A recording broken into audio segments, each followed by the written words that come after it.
Hello friends, welcome to story book Telugu. మనం ఈ వీడియోలో భైరవ ద్వీపం అనే స్టోరీ గురించి తెలుసుకుందాం. అనగా అరుణవనం అనే దట్టమైన మహారణ్యం ఒకటి ఉంది. అక్కడి నుండి 10 క్రోసుల దూరం ఆవలి ఉన్న సముద్రం మధ్యలో ఒక మహామాంత్రికుడి వశంలో ఉన్న భైరవ ద్వీపం అనే ద్వీపముంది. దాని గురించి, అందులో ఉండే మహామాంత్రికుడి గురించి, ఆ చుట్టుపక్కల ఉన్న ఎన్నో రాజ్యాలలో ఎన్నెన్నో కథలు ప్రాచుర్యంలో ఉన్నాయి. ఆ ద్వీపాన్ని వశం చేసుకుని నివసిస్తున్న పుంగనవర్ధనుడు అనే ఆ మహామాంత్రికుడి గురించి, వాడి దుశ్చర్యల గురించి అనఘరాజ్య చక్రవర్తి అయిన వజ్రభోజుడు పసిగట్టాడు. అందుకే ఆ దుర్మార్గుడైన మాంత్రికుడి గురించిన, వాడు చేసే దుర్మార్గాల గురించి హెచ్చరికని తన రాజ్యానికి 4 దిక్కులా ఉన్న ఎన్నెన్నో రాజ్యాలకి వ్యాపింపజేశాడు. అలాంటి ఆ వజ్రభోజుడు ఇప్పుడు ఆ భైరవ ద్వీపంలో ఉన్న మాంత్రికుడి చెరలో బందీగా ఉన్నాడు. అతనే కాదు, ఈ అఖండ భారతదేశం నలుమూలలా ఉన్న 19 రాజ్యాలలో ఉండాల్సిన 19 రాజ్యాల యువరాణులు ఆ దుర్మార్గుడి చెరలో బలి పశువులుగా బిక్కుబిక్కుమని కాలం గడుపుతున్నారు. ఇలాంటి భైరవ ద్వీపంలోకి అక్కడే ఆకాశం నుండి ఎగురుతూ వచ్చిన భయంకరమైన ఆకారంలో ఉన్న మహాగరుడ పక్షి ఒకటి ఆ ద్వీపం నేలమీద వాలింది. అలా వాలగానే ఆ మహాగరుడు కాస్త మాంత్రికుడు ఉంగనవర్ధనుడిగా మారిపోయి, కాలాచండికా, వచ్చేశాను తల్లి. అశ్లేష ఘడియలు ముగిసేలోపు నీ బలిని చెల్లించుకుంటాను అని చెప్పాడు. అలా ఆ మాంత్రికుడు తన గుహలోకి వెళ్తూ ఉండగా ఆ సముద్రం నుండి ఒడ్డుకి ఒక రాక్షస తాబేలు వచ్చింది.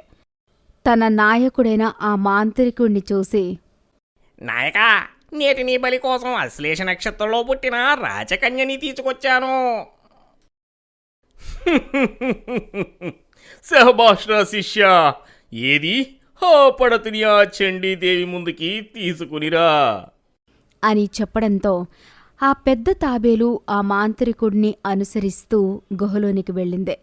లోపల బక్క చిక్కిపోయిన శరీరంతో ఇనుప గొలుసులతో బంధింపబడి ఉన్న వజ్రభోజుణ్ణి చూసుకుంటూ తన దేవత ముందు నిలుచుని, తల్లి ప్రచండ చండీకాళి, నా కోరిక నెరవేర్చవే.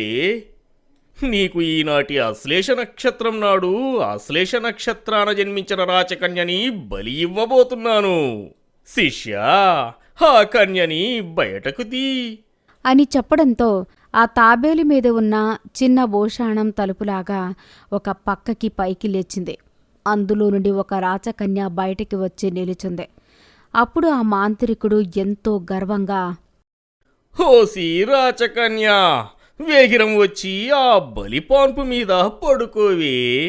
నా తల్లిని ప్రసన్నం చేసుకునే వేళయింది అని చెప్పడంతో అప్పటికే మాంత్రికుడి వశంలో ఉన్న ఆ రాచకన్య వచ్చి ఆ బలి పాన్పు మీద పడుకుంది.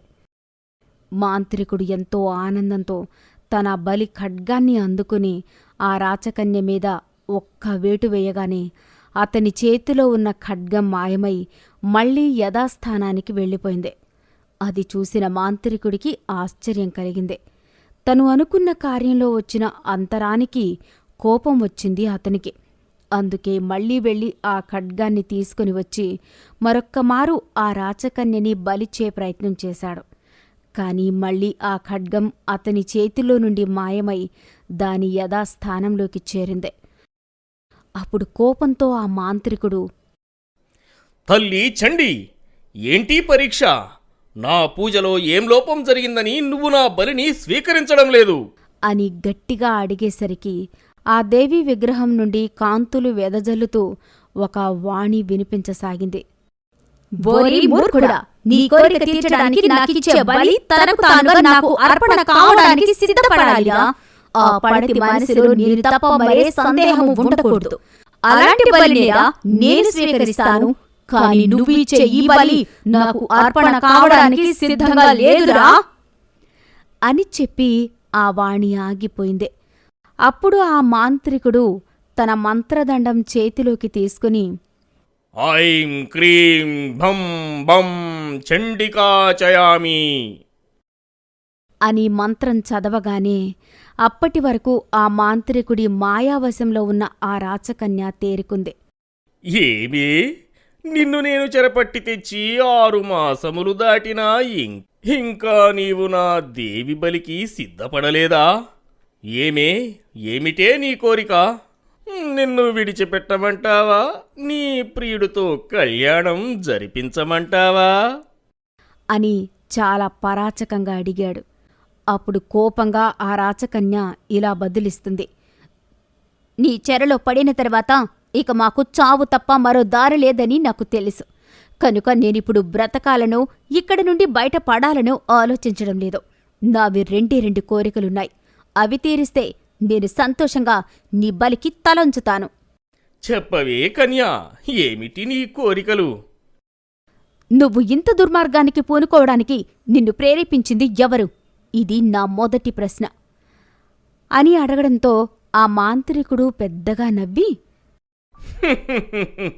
బాగున్నావే కన్యా, ఈనాటి వరకు నన్ను ఏ బలిపడతి అడగని ప్రశ్న. పోనీలే, నా చరిత్ర తెలుసుకుని బలి అర్పణ అవుతానంటే అంతకన్నా సంతోషమేముంది. విను, చెబుతాను. నేను ఒకానొకప్పుడు అనఘరాజ్య చక్రవర్తి కొలువులో మహామంత్రిగా ఉండేవాడిని. కేవలము నా బుద్ధి తెలివితేటలతోటే మా రాజా వజ్రభోజుడు మహాచక్రవర్తి అయినాడు. అందుకే అతనికి అంత సాయం చేసిన నేను ఒకనాడు తన దగ్గరకు వెళ్ళి, చక్రవర్తి, చాలా కాలంగా మిమ్మల్ని ఒక కోరిక కోరాలని ఉంది. కానీ అఖండ భారతాన్ని జయించే పనిలో ఉన్న మీకు ఆటంకం ఎందుకులే అని ఇంతకాలం ఆ విషయం చెప్పలేదు. మహామంత్రి, మీరు మాకు అమాత్యులు మాత్రమే కాదు, ఆప్తులు కూడా.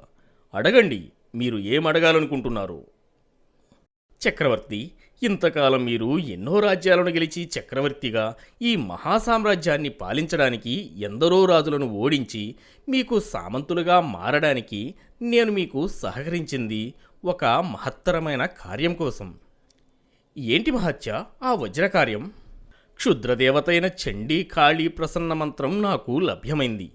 ఆమెను కొలిచి అపారమైన శక్తులను, చావేలేని జన్మని పొందటానికి నాకు 16 మంది క్షత్రియ కన్యలు, 2 కవలలైన గిరికన్యలు కావాలి. ఇంతకాలం మనం సామంతులుగా చేసుకున్న రాజ్యాలలో గల రాచకన్యలని ఆ మహాదేవికి బలిచ్చి నేను ఆ వరసిద్ధిని పొందాలనుకుంటున్నాను. అందుకు మీరు సహకరిస్తే నాతో పాటు మిమ్ములను కూడా చిరంజీవిని చేస్తాను. అప్పుడు ఒక భరతఖండమేంటి, సమస్త భూలోకానికి మీరే చక్రవర్తి అవుతారు అని చెప్పిన ఆ వజ్రభోజుడు నా మాట వినలేదు. పైగా నాకు మత్తు ఇచ్చి ఆ మత్తులోనే నన్ను అంతం చెయ్యాలని కుట్ర చేశాడు. అందుకే అతనిని బంధించి తీసుకొచ్చి ఇక్కడ ఉంచాను. నా షష్టాదశ బలులు ఆ మూర్ఖుడి బిడ్డతోనే ప్రారంభించాను. మరొక్క 4 కన్యలను, ఆ తరువాత 2 కవలలైన గిరికన్యలని బలిస్తే ఆ చండి నేను కోరిన వరాన్ని ప్రసాదిస్తుంది. ఇది నా కథ. ఇప్పుడు నీ 2వ కోరిక ఏంటో చెప్పు. బలికి వేళవుతుంది. నేను నీ చేతిలో బలవ్వాలంటే నా చేతిలోకి ఉన్న ఈ గాజులు మా రాజ్యానికి నువ్వు చేరవేయాలి. అది మా నియమాలకి విరుద్ధం. ఈ భైరవ ద్వీపం నుండి గాలి కూడా బయటకు ప్రపంచానికి పోకూడదు. అలా అయితే నేను బలికి అంగీకరించడం కూడా జరగదు అని మొండికెత్తింది. అప్పుడు ఆ మహాకూర్మం తన నాయకుడితో, నాయకా, మనకి అట్టే సమయం లేదు. త్వరగా ఆ రాచకన్య కోరిక తీర్చు, లేదంటే బలి సమయం దాటిపోతుంది. అయినా నీకెందుకు భయం? ఇక్కడ నుండి గాలే కాదు, ఈ రాచకన్య ఆభరణాలు వెళ్ళినా ఇక్కడికి రావడం నరమాసడి వల్ల సాధ్యం కాదు. ఒకవేళ అలా సాధ్యపడినా మాలాంటి శక్తివంతులమైన ఎందరో అనుచనగణం నీకుండగా నీకు వచ్చిన ప్రమాదమేమీ ఉండదు అని చెప్పడంతో ఆ మాంత్రికుడు ఆలోచించి తన మరో అనుచరుడైన స్తంభకుడు అనే మాయావిని పిలిచి, స్తంభక, నువ్వు వెంటనే మయూరిక రూపంలో వెళ్ళి ఆ రాచకన్య నగలను తను కోరినట్టు తన రాజ్యంలో అందించేయి. చిత్తం నాయక. చిత్తం సంగతి సరే, నువ్వక్కడికి వెళ్ళి ఎట్టి పరిస్థితుల్లోనూ వెలుగుతున్న దీపపు కాంతిని చూడకూడదు. అలా చేస్తే నీవు నీ శక్తులను కాసేపు మైమరచి స్తంభించిపోతావు. అది నీకు నాకు కూడా ప్రమాదం. గుర్తుంది కదా? గుర్తుంది నాయక. నేను ఎట్టా పోయి దీపాలెట్టేయాలకి ఏడ ఉంటాను అని చెప్పి ఒక సుందరమైన ఆడ నెమలి రూపంలో ఆ రాచకన్య ఇచ్చిన గాజులని నోట కరుచుకుని అలా ఆ సముద్రం దాటి ఆ ప్రాంతానికి నైరుతి భాగంలో ఉన్న కంఠీరవ రాజ్యానికి వెళ్ళిందే. ఆ రాజ్యం బాగా దూరం అవ్వడం చేత సాయంత్రం అయిపోయింది.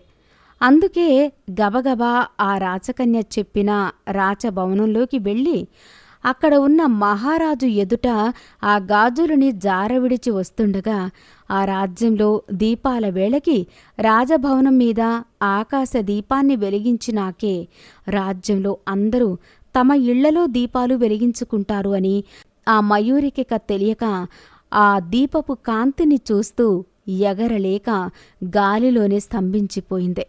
అప్పుడు ఆ రాజు, భటులారా, ఇదేదో మాయామయూరంలా ఉంది.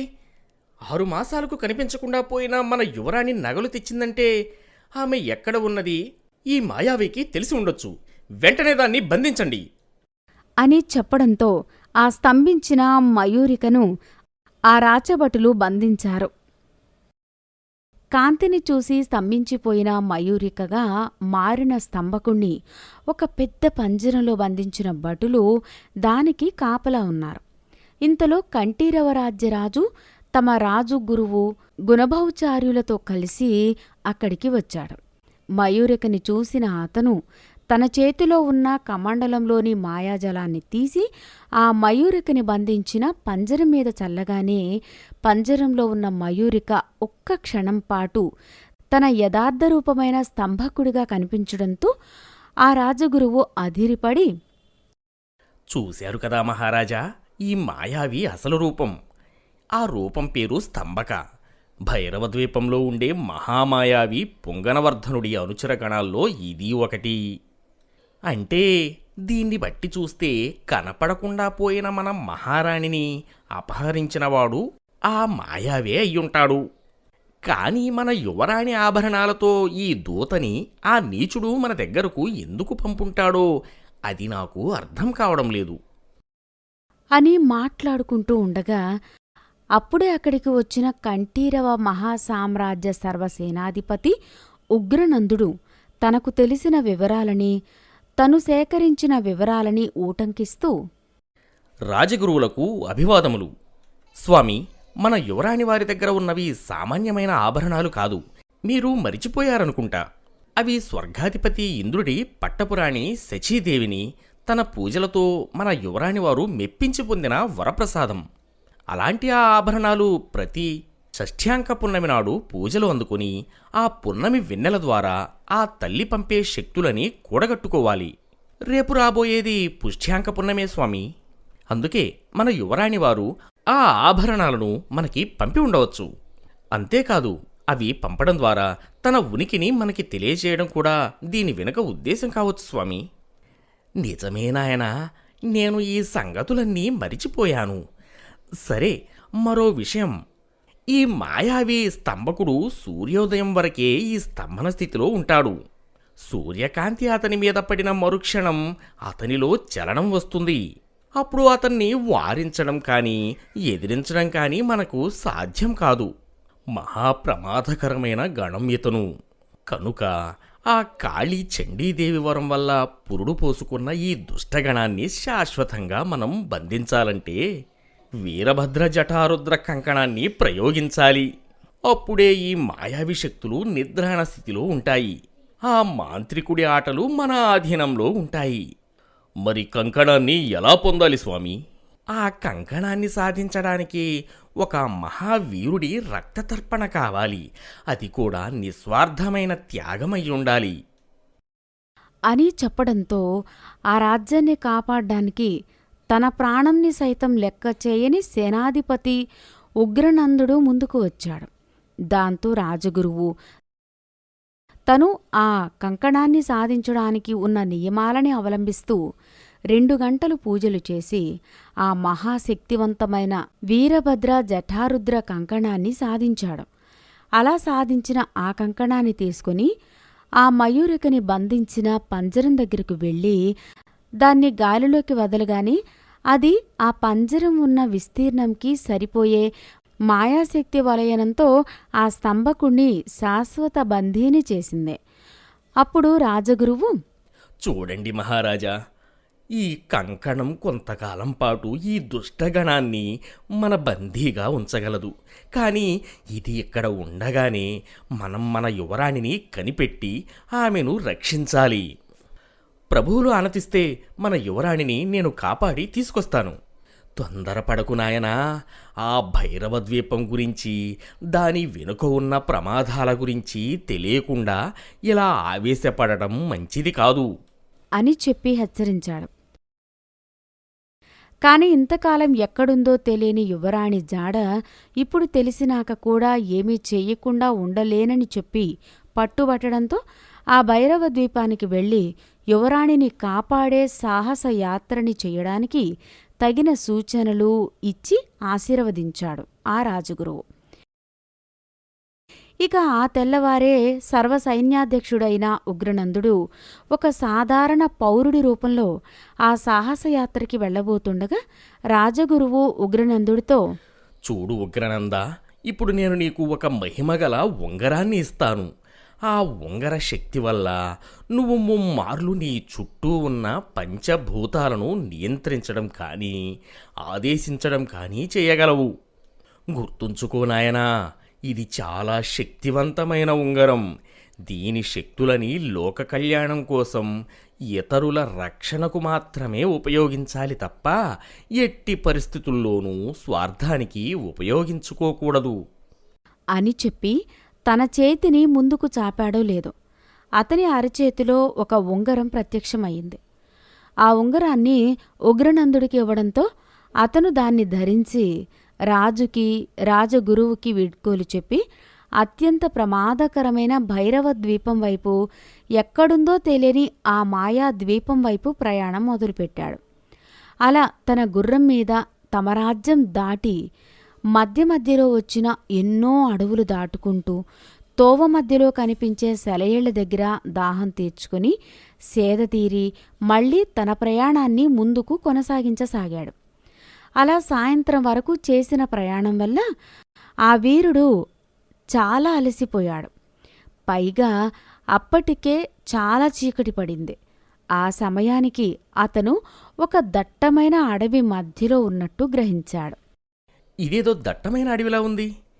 ఇది ఎలాంటి ప్రాంతమో ఏ రాజ్యమో తెలియాలంటే తెల్లవారే వరకు ఇక్కడే విడిది చేయక తప్పదనుకుంటా అనుకుని తన కూడా తెచ్చుకున్న ఆహారాన్ని తను తిన్నాడు.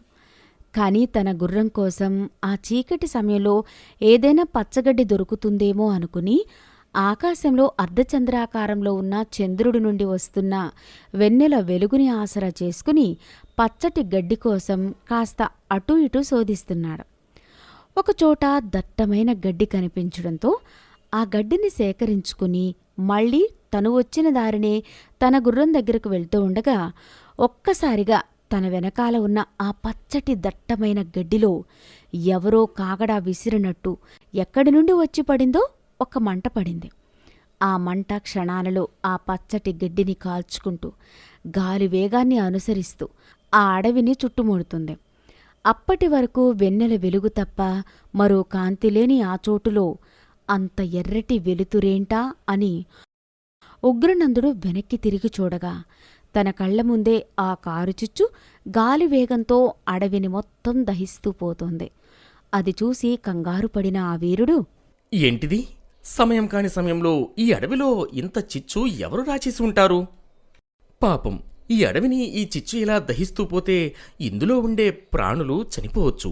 అంతేకాదు, అడవులలో సాధారణంగా ఏ సాధువులో మునులో తపస్సులు చేసుకుంటూ ఉంటారు.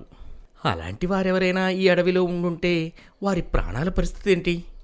ఎలాగైనా ఈ కారుచిచ్చుని ఆపాలి, లేదా క్షణాల్లో ఈ అడవి మొత్తం నా కళ్ల ముందే బూడిదైపోవచ్చు అనుకుని తనకి రాజగురువు ఇచ్చిన ఉంగరాన్ని తాకుతూ, గురుదేవా, తమరు నాకు ఇచ్చిన ఈ ఉంగరాన్ని ఇప్పుడు మొదటిసారి వాడక తప్పడం లేదు.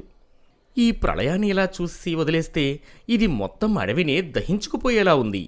అందుకే దీన్ని ఆర్పి ఈ అడవిలో ఉన్న ఎన్నో ప్రాణులను కాపాడాలనుకుంటున్నాను అనుకుని మనసులో తలుచుకోగానే ఒక్కసారిగా పెద్దవాన జడి కురిసి ఆ విచ్చలవిడిగా చెలరేగిన మంటలు చల్లారిపోయాయి. అవి ఆరిపోగానే కురిసే వాన కూడా ఆగిపోయింది. అప్పుడు ఆ మంటలు ఆరిన చోటు నుండి ఒక సాధువు, ఓరి దుష్టుడా, హుతభుక్ రూపంలో నా 3 నెలల ఆకలిని తీర్చుకుంటుంటే నా ఆకలిని మధ్యలో ఆపేశావా? నీ ఖండకావరానికి ఇదే నా శాపం. తక్షణమే కటిక పాషాణమై ఇక్కడే పండుపోగాక అని ఉగ్రనందుడు ఎవరు, అతను ఏ పనిమీద వచ్చుంటాడు, ఏ కారణం చేత ఆ మంటలని ఆర్పాడు, అంత పెద్ద వనాన్ని మంటల నుండి ఎలా కాపాడుంటాడు అనే కనీస ఆలోచన కూడా చెయ్యకుండా తన కడుపు పూర్తిగా నిండలేదన్న కారణంతో భైరవద్వీపంలో మహామాంత్రికుడి చెరలో బందీగా ఉన్న తమ రాజ్య యువరాణిని కాపాడ్డానికి వచ్చిన ఉగ్రనందుణ్ణి అంత దట్టమైన అడవిలో పడి ఉండమని ఒక రాయిని చేసేశాడు ఆ కోపిష్టి సాధువు.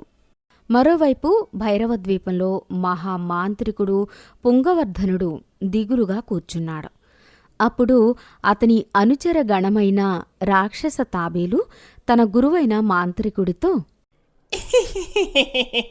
నాయక, ఏంటి ఇలా జరిగింది? ఆ కంఠీరవ రాజయువరాణి కోరినట్టు నీ కథ ఆమెకు చెప్పావు. ఆమె కోరిన విధంగా ఆమె ఆభరణాలను కూడా మయూరక చేత ఆ రాజ్యానికి పంపావు. అయినా సరే ఆమెను బలి ఇవ్వడానికి నీకు ఏ ఆటంకం అడ్డుపడుతుంది అని అడగడంతో అప్పటికే అనుకున్న పని జరగలేదు అనే ఉక్రోషంలో ఉన్న మాంత్రికుడు పుంగనవర్ధనుడు కోపంతో రగిలిపోతూ, ఏమిరా పరిహాసమా? అయ్యో, నీతో పరిహాసం ఆడతానా నాయక? అది నా సందేహం అంతే. ఆ సందేహానికి జవాబు నాకు తెలియడం లేదు. ఆ కన్య కోరిన 2 కోరికలు నువ్వు తీర్చాను. ఆమెను నేను ఎందుకు బలి ఇవ్వలేకపోతున్నాను? నన్ను ఆపుతున్న ఆ శక్తి ఏంటి? అంతా అయోమయంగా ఉంది. మరైతే నాయక, ఒక పని చేద్దామా? పరిస్థితి మన చేతిలో ఉందో లేదో తెలుసుకోవడానికి బేతాళుణ్ణి పిలిపిస్తే అని భయంతో నసుగుతున్నాడు. అప్పుడు ఆ పుంగనవర్ధనుడు ఆలోచనాత్మకంగా, మంచి ఆలోచనయేరా శిక్ష. కానీ ఒక్కసారి బయటకొచ్చిన బేతాళుడితో మనం చిన్న చిన్న కార్యాలను చేయించుకుంటే ఆ బేతాళుడు మనల్ని ఆహారంగా తినేస్తాడు. అతని శక్తికి తగ్గ పని మీద మాత్రమే మనం బేతాళుణ్ణి పిలవాలి. అలా అయితే ఆ గాంధార దేశ యువరాణిని తీసుకురమ్మని బేతాళుణ్ణి అడుగుదాం. ఎలాగో ఆ దేశం ఎప్పుడూ మహాశక్తి మాయా బంధనాల్లోనే కదా ఉంటుంది. ఆ కారణంగానే కదా మనం ఇప్పటి వరకు ఆ యువరానికి తీసుకురాలేకపోయాం. కనుక ఇప్పుడు బేతాళుడికి ఆ పని చెబితే సరి. ఏమంటావు నాయకా? మంచి ఆలోచనేరా శిష్య అని తన మంత్రదండం చేతిలోకి తీసుకుని మనసులో ఆ మహాభయంకరుడైన బేతాళుణ్ణి పిలిచే మంత్రాన్ని చదివాడు. అయినా సరే బేతాళుడు అక్కడికి రాలేదు.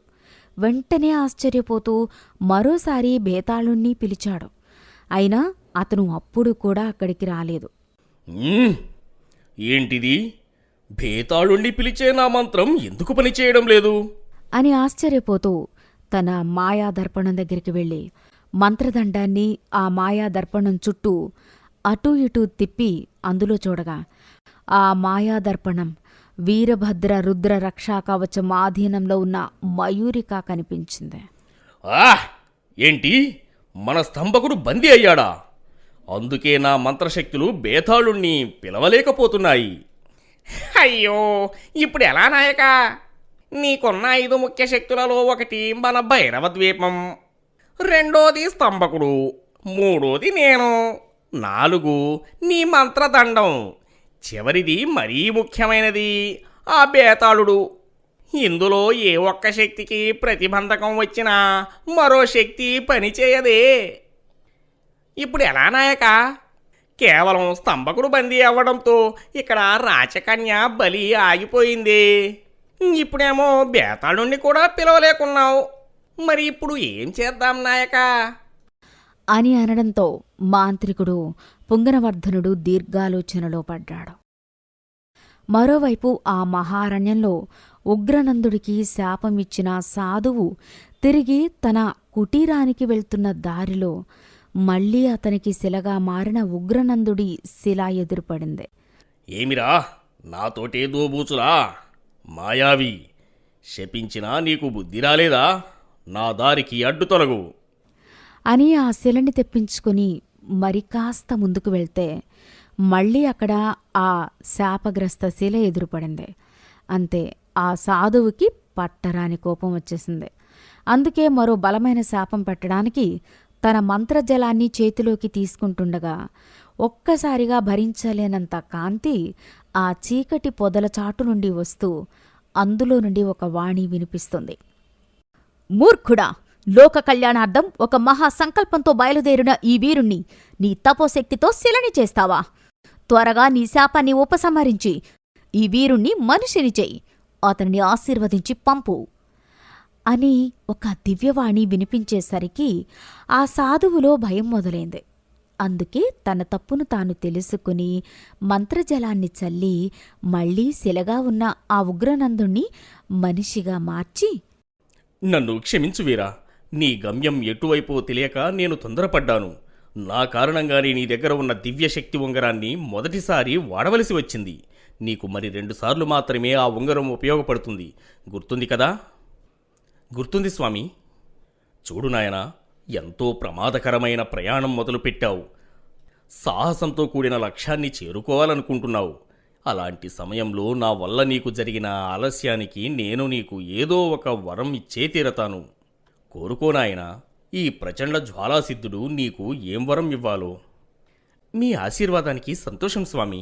కానీ నాకు ఏం వరం కావాలో ఇప్పుడే నేను అడగలేను. నాకు అవసరమైనప్పుడు నేనే మిమ్మల్ని కోరుకుంటాను. కానీ ప్రస్తుతానికి మాత్రం ఆ మాయా భైరవ ద్వీపానికి చేరుకునే మార్గం ఏదైనా ఉంటే చెప్పండి. తప్పకుండా నాయనా. ఇక్కడికి 10 క్రోసుల 12 ఆమడల దూరంలో వనప్రస్థం అనే అడవి ఉంది. ఆ అడవిలో ఎన్నో ఏళ్లగా తుంబుర అంశకి చెందిన ద్విముఖాశ్య అనే యక్షుడు 2 గుర్రపు ముఖాలు కలిగి ఉంటాడు. అతను తలచుకుంటే ఒక దివ్యాశ్వంగా మారి నిన్ను ఎక్కడికి కావాలంటే అక్కడికి తీసుకెళ్లగలుగుతాడు. కాని అతని కోరికని నువ్వు తీరిస్తేనే అతను నీ కోరిక తీర్చగలడు. ఒక్క విషయం గుర్తుపెట్టుకోనాయనా. ఆ మహాశక్తివంతుడు నిన్ను కోరే ఏ కోరికైనా అది నీకు పరీక్షే అయ్యుంటుంది. అందుకే గుర్తెరిగి మసులుకో అని చెప్పి అక్కడ్నుంచి వెళ్ళిపోయాడు. అలా ఆ ఇద్దరి మధ్యన సంభాషణ పూర్తయ్యేసరికి తెల్లవారింది. మళ్లీ ఉగ్రనందుడు ఆ వనప్రస్థం అడవి వైపుగా అతని ప్రయాణాన్ని సాగించాడు. మరోవైపు కించామతి అనే రాజ్యం నుండి అమరసేనుడు అని ఆ దేశపు యువరాజు అదే వనప్రస్థం వైపుగా అతని ప్రయాణాన్ని కొనసాగిస్తున్నాడు. నిజానికి అమరసేనుడు ముక్కోపి, పైగా ఏ విషయానికైనా చాలా తొందరపాటెక్కువ. సాధారణంగానే అతని దారికి ఎవరైనా ఎదురు వస్తే అతను భరించలేడు. అలాంటి అమరసేనుడు అదే వనప్రస్థం అడవికి ఎందుకు బయలుదేరాడో తెలియాలంటే ఒక్కసారి కించామతి రాజ్యంలో ఆ దేశరాజు సింహనాభుడు ఆయన మంత్రి అంబుజాపతి మాట్లాడుకునే మాటలు వింటేనే తెలుస్తుంది. అమాత్య, మన యువరాజు దూకుడు స్వభావం చూస్తుంటే నాకు భయమేస్తుంది. ఇంత ఆవేశపరుడికి మీరు అంతటి భయంకర కార్యాన్ని అప్పజెప్పడం. భయపడకండి మహారాజా. మన యువరాజులు ఆవేశపరులే కాని అవివేకులు కాదు. అందుకే మన రాజ్యంలో మీ వంశపారపర్యంగా వచ్చే ఆ అపూర్వమణిని ప్రతి పౌర్ణమి నాటి రాత్రికి దివ్యకాంతులతో వెలిగిపోయే ఆ దివ్య రత్నావళీమణిని ఆ దుర్మార్గుడైన మాంత్రికుడు పుంగనవర్ధనుడు అపహరించుకుపోయి దాన్ని దుష్ట విద్యాసాధనలకు ఉపయోగిస్తున్నాడు. అలాంటి దివ్యమణిని దైవకార్యాలకి, ప్రజాపాలనకి మాత్రమే వాడాలన్నీ కదా నియమం. మరి అలాంటి మణిని తిరిగి మన రాజ్యానికి చేర్చాలంటే ఆ దుర్మార్గుడిని అంతం చేయక తప్పదు. అతని అంతం జరగాలంటే మన యువరాజులు ఆ ద్విముఖాశ్వని కలవాలి. అతన్ని మెప్పించి భైరవ ద్వీపంలో ఆ మాంత్రికుడి మెడలో ఉన్న మన రత్నావళి మణిని తీసుకురావాలి. కనుక ఇది మన యువరాజుకి సాహసయాత్రే, కాని ప్రమాదకర యాత్ర మాత్రం కాదు. నా మాట నమ్మండి మహారాజా అని అత్యంత ఆవేశపరుడైన ఆ అమరసేనుణ్ణి అదే వనప్రస్థం అడవికి, అదే ద్విముఖాశ్వని కలవడానికి పంపిన వైనం గురించి మాట్లాడుకున్నారు. అంటే తనకి ఎదురుపడితే ముందు వెనకలు ఆలోచించకుండా దూకే అమరసేనుడు తమ రాజ్య యువరాణిని కాపాడుతానని తమ రాజుకి మాట ఇచ్చి ముందుకి కదిలిన ఉగ్రనందుడు ఇద్దరూ ఒకరికి ఒకరు తారసపడబోతున్నారన్నమాట. సాధువు ప్రచండ జ్వాలాసిద్ధుడు చెప్పిన దిశగా బయలుదేరిన ఉగ్రనందుడు దారి మధ్యలో ఓ పల్లెలో ఆగవలసి వచ్చింది. ఆ పల్లె ఎటు చూసినా ఎండిపోయినట్టు, అసలు పచ్చదనమే లేని ప్రాంతంగా కనిపిస్తోంది. ఒక్క మాటలో చెప్పాలంటే ఆ ప్రాంతం కరువు కోరల్లో ఇరుక్కుందని తెలిసేలా ఉంది. అలాంటి ఆ ప్రాంతానికి వెళ్లేసరికి ఉగ్రనందుడికి విపరీతమైన ఆకలి మొదలైంది. ఏంటి విచిత్రం, ఎప్పుడు లేనిది నాకు ఇంకా విపరీతమైన ఆకలి వేస్తుంది. అది కూడా చూడటానికి ఎడారిలా కనిపిస్తున్న ఈ ప్రదేశంలోకి రాగానే వేస్తుంది. ఎక్కడా ఒక్క మనిషి జాడ కూడా కనిపించడం లేదు అనుకుని తన ఆకలి తీరడానికి ఎక్కడికి వెళ్లాలో తెలియక తటపటాయిస్తున్నాడు. అప్పుడు బక్క చిక్కిపోయిన డొక్క వెనిక్కి, అంటే అంత బక్కగా ఉండి నిలబడ్డానికి ఒక చేతికర్ర సహాయం లేకుండా నిలబడలేని ఒక పండు ముసలి అవ్వ ఉగ్రనందుడి దగ్గరికి వచ్చి, బాబూ, బాగా ఆకలిగా ఉంది, నీ దగ్గర ఏదైనా ఉంటే పెడతావా? నా దగ్గర కూడా ఏమీ తినుబండారాలు లేవు అవ్వా. అదేం విచిత్రమో, నా దగ్గర నిల్వ ఉండాల్సిన తినుబండారాలు ఎక్కడ పడిపోయాయో తెలియడం లేదు. ఈ ప్రాంత పులిమేరలకి వచ్చానో లేదో వెర్రి ఆకలి మొదలైంది. అసలు ఇది ఏం ప్రాంతం అవ్వా? ఎందుకని ఇక్కడ ఇలా కరువు వచ్చింది? లేదు నాయనా, నాకు ముందు కడుపు నిండాకే నీకు ఏ వివరాలైనా చెప్పగలను. లేదంటే మరో రోజుకో 2 రోజులకో ప్రాణం వదులుతాను. నన్ను చూశావుగా ఎలా ఉన్నానో, ఇలా నన్ను చూశాక కూడా నీకు జాలి అనిపించడం లేదా అని అవ్వ అన్న మాటలకి ఉగ్రనందుడి మనసులో తర్కం మొదలైంది. పాపం, అవ్వ ముఖం చూస్తేనే ఏదైనా కడుపారా పెట్టాలని ఉంది. కానీ నా దగ్గర చూస్తే ఏమీ లేవు. ఇప్పుడు ఈ ముసలమ్మకి ఏమీ పెట్టకుండా ఇలా వదిలిపోవడానికి కూడా మనసు రావడం లేదు. ఇప్పుడు ఆ అవ్వ కడుపు ఎలా నిండాలి? ఒక పని చేస్తాను. నా దగ్గర ఉన్న ఉంగరం మరో 2 సార్లు పనిచేస్తుందిగా, అందులో ఒకసారి ఈ అవ్వ కడుపు నింపడానికి వాడితే తప్పేముంది? పాపం ముసలి ప్రాణం అనుకుని తన దగ్గర ఉన్న ఉంగరం సహాయంతో 2వ తడవ వాడగాని ఆ ముసలి అవ్వ చుట్టూరా ఎన్నో రకాల తినుబండారాలు వచ్చాయి. వాటన్నింటినీ చూసి ఆనందంగా, చాలా సంతోషం నాయనా, ఇన్నాళ్ళకి వచ్చావా నువ్వు?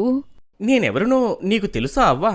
తెలియకే నాయనా, నువ్వు భైరవ ద్వీపానికి వెళుతున్న వీరుడవై ఉంటావు అని అనేసరికి ఉగ్రనందుడు అవాక్కై అలా ఉండిపోయాడు. ఇంతలో ఆ ముసలి అవ్వ అక్కడున్న ఆహార పదార్థాన్ని ఒక ముద్ద తీసుకుని తన నోట్లో పెట్టుకుందో లేదో, అప్పటి వరకు ముసలి అవ్వగా ఉన్న ఆమె ఒక అందమైన యక్షకన్యగా మారిపోయింది. ఏంటి వీరా, ఆశ్చర్యంగా ఉందా? నేను ఒక యక్షకన్యని. కొన్ని 100 ఏళ్ల క్రితం ఒక శాపం వల్ల నేను ఇలా వృద్ధురాలైపోయాను. నా పాదం సోకిన ప్రాంతం ఎడారిలా కరువు బారిన పడుతుందని నాకు శాపం. అందుకు విరుగుడు నేను నా శాప విమోచన పొందే వరకు ఆకలి బాధని అనుభవించాలని నా కడుపు నింపేది కేవలం వరప్రసాదమే అవ్వాలని.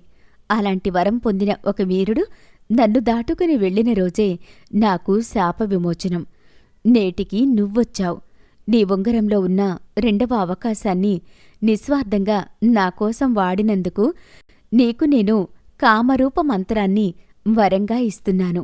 ఈ కామరూప వరాన్ని నువ్వు ఎన్నిసార్లు కావాలన్నా వాడుకోవచ్చు అని చెప్పి ఆ యక్షకన్య అక్కడి నుండి మాయమవ్వగానే ఆ ఎండిపోయి ఉన్న ప్రాంతమంతా పచ్చదనంతో కళకళలాడసాగింది. అలా మరో దివ్యవరాన్ని అందుకుని ఉగ్రనందుడు ద్విముఖాశ్వ దగ్గరికి వెళ్తున్నాడు. అలా తను చేరాల్సిన ప్రాంతానికి చేరుకున్నాడు. అక్కడ ఆ ద్విముఖ అశ్వ కుటీరం కనిపించింది. అక్కడ తన గుర్రం దిగి ఆ కుటీరాన్ని పరిశీలిస్తుండగా ఒంటికాలితో కుంటుకుంటూ ద్విముఖాశ్వ శిష్యుల్లా కనిపించే ఒక వ్యక్తి అక్కడికి వచ్చాడు. ఎవరురా నీవు? ఈ పొగరుబోతు కోసం వచ్చావా? వాడిని నేను బంధించానులే. అనేసరికి ఉగ్రనందుడు ఆశ్చర్యపోతూ, నేను ఏ పొగరుబోతు కోసమూ రాలేదు. అసలు మీరెవరు? మీరు ఎవరిని బంధించారు? ఏమిరా మాతోటే పరాచకాలా? కించామతి యువరాజునని చెప్పుకుని వచ్చిన ఆ పొగరుబోతికి నీకు ఏ సంబంధమూ లేకపోతే నీకు ఈ ప్రదేశం ఎలా తెలుసు? నువ్వు ఇలా ఎక్కడికి వచ్చావు? చూడండి స్వామి, మీరు అనే ఏ విషయమో నాకు తెలీదు. నేను ఇక్కడికి వచ్చింది ద్విముఖాశ్వలం గారిని కలవడానికి. ఓహో, ఆయనను కలవాలా? మరి ఆయనని కల్పించాలంటే ఈ శిష్యునికి నువ్వేం తాయలం ఇవ్వగలవు? అంటూ బేరసారాలు మొదలుపెట్టాడు. అప్పుడు తమ రాజగురువు చెప్పిన మాటలు గుర్తుకు వచ్చాయి ఉగ్రనందుడికి. అడుగడుగునా వచ్చే పరీక్షలని తెలివితో గెలవాలని, సరే స్వామి, మీరు కోరింది ఏదైనా ఇస్తాను. నన్ను మాత్రం ఆ ద్విముఖాశ్వలం గారికి కల్పించండి. ఆహా, అయితే నీ వేలికి ఉందే ఆ ఉంగరం, దాన్ని నాకు ఇవ్వు. అనేసరికి ఉగ్రనందుడు ఉలిక్కిపడ్డాడు. తన రాజగురువు ఇచ్చిన ఆ మహిమగల ఉంగరాన్ని ఆ ఒంటికాలి శిష్యుడు అడుగుతుంటే అతనికి ఏం చెయ్యాలో తోచక, చూడండి స్వామి, ఇది ఒక మహిమగల ఉంగరం. దీన్ని 3 సార్లు మాత్రమే వాడగలం. అందులో ఇప్పటికే 2 సార్లు దీన్ని వాడేశాను.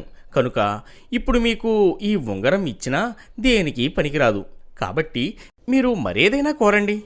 లేదయ్యా, ఇస్తే ఆ ఉంగరాన్నే ఇవ్వు, లేదంటే మానేయి. సరే స్వామి, మీకు నేను ఉంగరాన్నైతే ఇవ్వలేను. కానీ ఈ ఉంగరంలో ఉన్న ఆఖరి అవకాశాన్ని వాడి మీకు లేని ఆ కాలిని తెప్పిస్తాను. ఓహో, అంత చమత్కారివా నువ్వు? పుట్టుకతో లేని నా కాలిని నువ్వు తెప్పిస్తావా? ఏది, తెప్పించి చూద్దాం. అనడంతో తన దగ్గర ఉన్న ఉంగరంలోని ఆఖరి వరాన్ని కూడా పరుల కోసమే వాడి ఆ ఒంటికాలి శిష్యుడికి 2వ కాలు తెప్పించాడు ఉగ్రనందుడు. అంతే, అప్పటి వరకు శిష్యుడి రూపంలో ఉన్న అతను ద్విముఖ అశ్వరూపంలోకి వచ్చేశాడు. అతన్ని చూసిన ఉగ్రనందుడు గుర్తుపట్టి, ప్రణామాలు ద్విముఖాశ్య, మీకోసమే నేను ఇంత దూరం వచ్చాను. తెలుసులేవీరా, నువ్వు వచ్చింది తెలుసు, ఎందుకు వచ్చావో కూడా తెలుసు. కానీ ఆ భైరవ ద్వీపానికి నేను నిన్ను తీసుకువెళ్లాలంటే చీకటి పడాలి. తప్పకుండా స్వామి, మీరు ఎప్పటికి వెళదామంటే అప్పటి వరకు వేచి ఉంటాను అని చెప్పాడు. చెప్పినట్టే ఉగ్రనందుడు ద్విముఖాశ్వ రాక కోసం చీకటి పడే వరకు ఎదురుచూస్తూ కూర్చున్నాడు. మొత్తానికి చీకటి పడుతుండగా ద్విముఖాశ్వ మానవ శరీరం నుండి 2 తలల గుర్రం రూపం తీసుకున్నాడు. ఆ గుర్రం వీపు మీద ఒక మూట వేళ్లాడుతూ ఉంది. వీరా, రా, నన్ను అధిరోహించు. కానీ 2 షరతులు సుమా.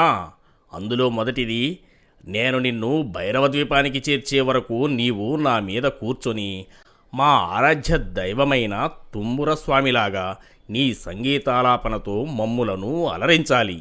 అలా అలసట తెలియని ప్రయాణాన్ని నాకు ఇవ్వగలిగితే నేను నిన్ను ఆ ద్వీపానికి సమీపానికి చేరుస్తాను. ఇంకా 2వ షరతు, ద్వీపం ఉన్న ప్రాంతానికి 10 ఆమడల దూరంలో సముద్రంలోనే నిన్ను వదిలి వెళ్ళిపోతాను. అక్కడ నుండి ద్వీపానికి ఎలా వెళ్ళగలవో నువ్వే తేల్చుకో. సరే స్వామి, మీ షరతులకు నేను ఒప్పుకుంటున్నాను అని చెప్పడంతో ఆ ద్విముఖ అశ్వం మీదికి ఉగ్రనందుణ్ణి ఎక్కనిచ్చాడు. అలా ఎక్కి కూర్చున్నాక, ఇంక నీ గానలహరితో మమ్ములను అలరించు వీరా అనగానే ఉగ్రనందుడు తనకి యక్షకన్య ఇచ్చిన కామరూపవరాన్ని వాడుకొని తనే యక్షకన్యగా మారిపోయి మధుర గానాలాపన మొదలుపెట్టాడు. ఆ గానాన్ని వింటూ ద్విముఖాశ్వం గాలిలోకి ఎగిరిపోయింది.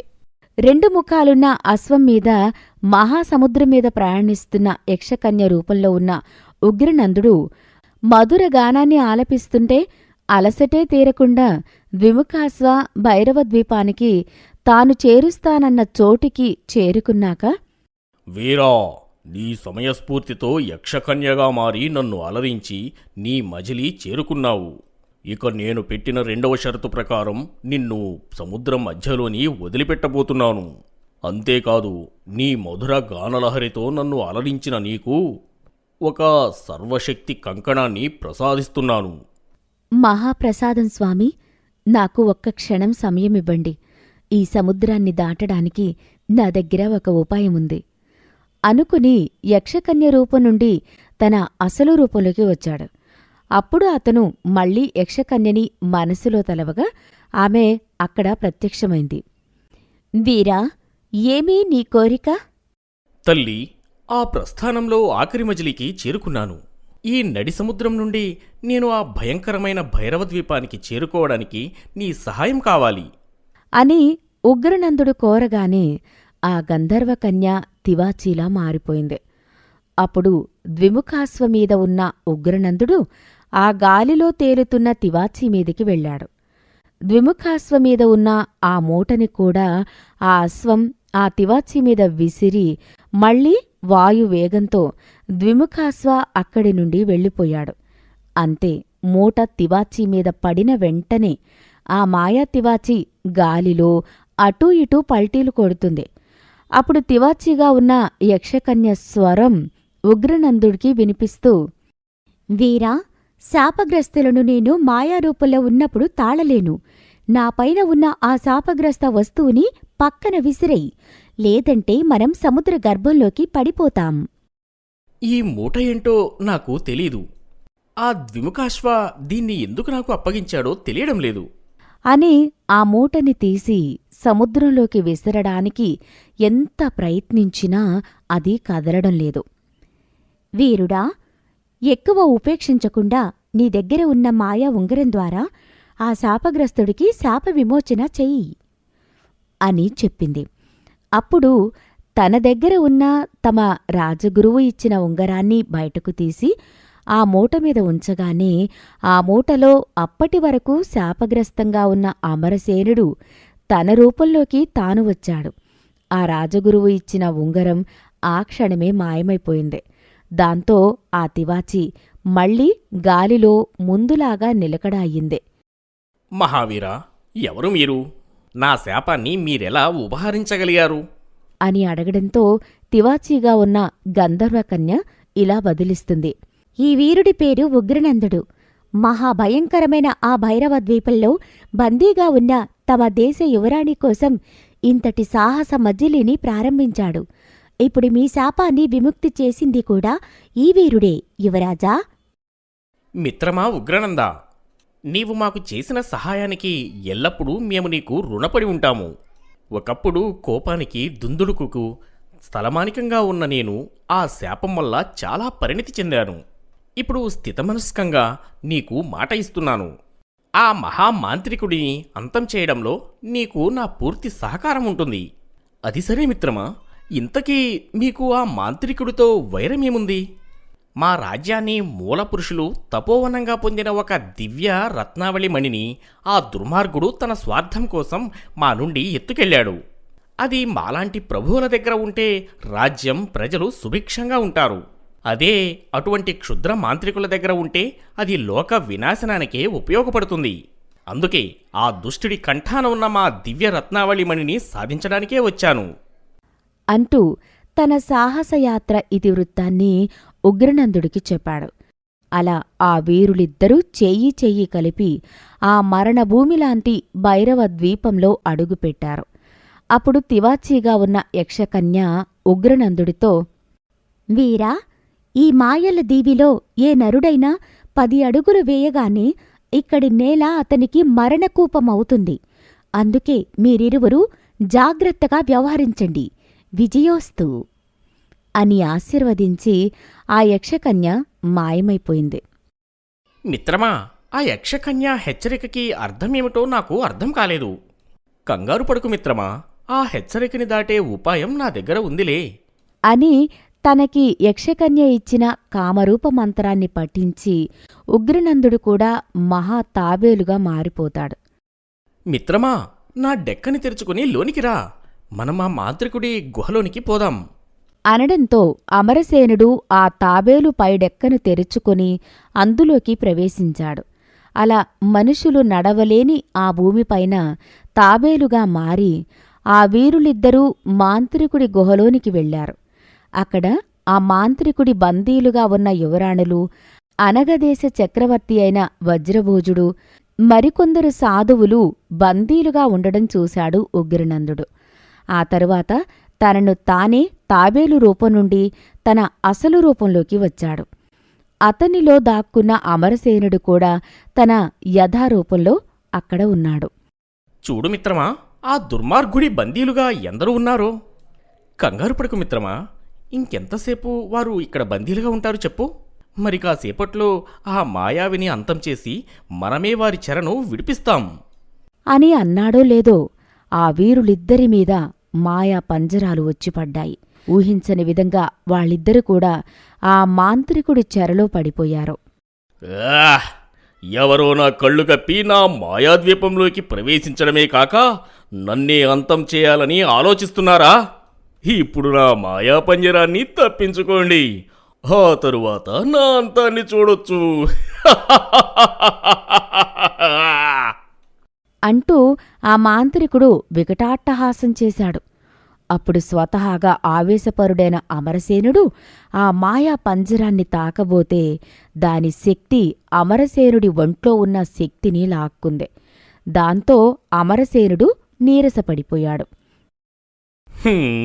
ఏరా మహావీరుడా, చూశావుగా నీ స్నేహితుడి పరిస్థితి. ఇక మిగిలింది నీ వంతు. నీకు నా మాయా పంజరాన్ని తాకాలని ఉంటే తాకి చూడు. ఓరి మూర్ఖుడా, ఆ మాత్రం తెలియకుండా ఇంత ప్రమాదకరమైన నీ ద్వీపానికి వస్తానా నేను? నీ గురించి నీ ద్వీపం గురించి అన్నీ క్షుణ్ణంగా తెలుసుకున్నాకే వచ్చానురా. ఈ నీ మాయా పంజరాన్ని తాగితే నేనేమవుతానో నాకు తెలీదా? అందుకే దీన్ని ఎలా పటాపంచలు చేయాలో నాకు తెలుసు అని ఆ పంజరంలో తన కాలి దగ్గర కనిపించిన మయూరికా నుండి జారిపడిన ఒక నెమలి పించాన్ని తన చేతిలోకి తీసుకున్నాడు. తనకి ద్విముఖాస్వ వరంగా ఇచ్చిన అనంత శక్తిగల మాయా కంకణాన్ని తన చేతికి ధరించి ఆ కంకణం ఉన్న చేతిలోకి ఆ నెమలి పించాన్ని తీసుకోగానే అది ఒక వజ్ర ఖడ్గంగా మారింది. ఆ శక్తివంతమైన వజ్ర ఖడ్గంతో ఆ పుంగనవర్ధనుడి మాయా పంజరాన్ని తాకగానే ఆ భైరవ ద్వీపంలో ఉన్న ఆ మాంత్రికుడి గుహ మొత్తం ప్రకంపించింది. ఆ తర్వాత ఉగ్రనందుడి చేతిలోని వజ్ర ఖడ్గంతో పాటు అమరసేనుడి మీద ఉన్న పంజరం, ఉగ్రనందుడి మీద పడిన ఆ మాయాశక్తి పంజరాలు కూడా మాయమైపోయాయి. మరోవైపు కంఠీరవ రాజ్యంలో రాజగురువు తన శక్తి పంజరంలో బంధించిన మయూరిక చుట్టూ ఉన్న ఆ మాయా పంజరం కూడా పటాపంచలైపోయింది. అప్పటి వరకు మహామాంత్రికుడు పుంగనవర్ధనుడి వశంలో ఉన్న ఆ మయూరిక అనబడే స్తంభకుడు ఒక దివ్య ఋషిరూపంలోకి వచ్చాడు. అతన్ని చూసిన వారందరూ ఆశ్చర్యపోసాగారు. మహాశయ, ఎవరు మీరు? ఇంతకాలం ఆ మాయా మయూర రూపంలో ఎందుకు ఉన్నారు అని అడగడంతో తను ఏ విధంగా ఆ మాంత్రికుడు పొంగనవర్ధనుడి వశంలోకి రావలసి వచ్చిందో, ఎంతకాలం అతని దుర్మార్గాలలో ఎందుకు పాలు పంచుకోవలసి వచ్చిందో అన్నీ చెప్పాడు. ఇప్పుడు తనకి మాయావశం నుండి విముక్తి కలిగించిన వ్యక్తి ఎవరో తన దివ్యదృష్టితో చూసిన ఆ ఋషి, మీ రాజ్య యువరాణిని కాపాడడానికి వెళ్ళిన మహావీరుడే నా దుస్థితిని తప్పించాడు. కనుక నేను ఆ మాంత్రికుడిని అంతం చేయడంలో ఆ వీరుడికి సహాయం చేసి అతని రుణం తీర్చుకోవాలి. ఇక సెలవు అని ఆ ఋషి అక్కడ మాయమైపోయాడు. మరోవైపు తన శక్తి పంజరాన్ని పటాపంచలు చేసిన ఉగ్రనందుడిపై తన అనేక శక్తులతో దాడి చేస్తున్నాడు ఆ మాంత్రికుడు. కాని ఉగ్రనందుడి చేతికి ఉన్న ఆ అనంత శక్తి కంకణం వల్ల ఆ మాంత్రికుడి శక్తులేవీ ఉగ్రనందుడి ముందు నిలవడం లేదు. అలా ఆ మాయా కంకణాన్ని కోరి ఒక ప్రచండ ఖడ్గాన్ని అందుకున్న ఉగ్రనందుడు దాంతో ఆ మాంత్రికుడి మీద నేరుగా దాడికి దిగాడు. కాని ఆ కత్తివేటు పడింది ఉగ్రనందుడి మీదే అయినా దానివల్ల గాయం అతని ప్రధాన అనుచరుడైన మహాతాబేలుకయ్యింది. అప్పుడే ఆ మాంత్రికుడి మెడలో ఉన్న దివ్యరత్నావళిహారం నేలరాలిందే. అప్పుడు ప్రాణం విడవబోతూ ఆ మహాతాబేలు, వీరా, ఈ దుష్టుడి అంతం ఇలా ఆయుధాలతో కాదు, ప్రచండ జ్వాలలతో ఈ ద్వీపం మొత్తం నలువైపుల నుండి ఒకేసారి తగలబడితేనే ఆ దుర్మార్గుడికి అంతం జరుగుతుంది అని చెప్పి ఇంతకాలం మాంత్రికుడి బంటుగా ఉన్న ఆ తాబేలు చనిపోయింది. అంతే. మాంత్రికుడి మరణ రహస్యం తెలుసుకోగాని ఉగ్రనందుడు తన మనసులో ప్రచండ జ్వాలాసిద్ధుడిని తలుచుకున్నాడు. వెంటనే ఆ సాధువు అక్కడ ప్రత్యక్షమైపోయాడు. స్వామి, మీ ఆకలిని ఉపశమనపరిచే ఈ భైరవ ద్వీపాన్ని మీకు ఆహారంగా ఇస్తున్నాను. నలువైపులా చుట్టుముట్టి ఈ ద్వీపాన్ని ఆరగించండి. భళా వీరుడా, భళా అంటూ ఆ సాధువు మంటరూపంగా మారి ఆ భైరవ ద్వీపం మొత్తం చుట్టుముట్టాడు. అలా ఆ ద్వీపం మంటల్లో కాలిపోతుంటే మాంత్రికుడి బందీలుగా ఉన్నవారందరూ విముక్తి పొందసాగారు. అప్పుడు అక్కడికి ప్రత్యక్షమైన ఋషి, భయపడకండి నాయనలారా, మీ అందరినీ ఈ జ్వాలాభారి నుండి నేను తప్పిస్తాను అని అక్కడున్న వారందర్నీ తన శక్తులతో మాయం చేసి అందరినీ కించామతి రాజ్యానికి చేర్చాడు. అప్పుడు యువరాణిని కాపాడి తీసుకువచ్చిన ఉగ్రనందుడు, మహారాజా, మీకు మాట ఇచ్చిన ప్రకారం మన యువరాణిని కాపాడి తీసుకొచ్చాను అని ఆ యువరాణిని తన తండ్రికి అప్పగించాడు. ఆ తరువాత అందరూ ఆనందంగా ఉగ్రనందుడికి ఆ యువరాణికి పెళ్లి జరిపించాడు. కథ చివరి వరకు చూశారు అంటే ఎంతో కొంత నచ్చే ఉంటుంది. వీలైతే లైక్ చేయండి, కుదిరితే షేర్ చేయండి. మరిన్ని కొత్త వీడియోస్ కోసం మన స్టోరీ బుక్ తెలుగు ఛానల్ని సబ్స్క్రైబ్ చేసుకోండి.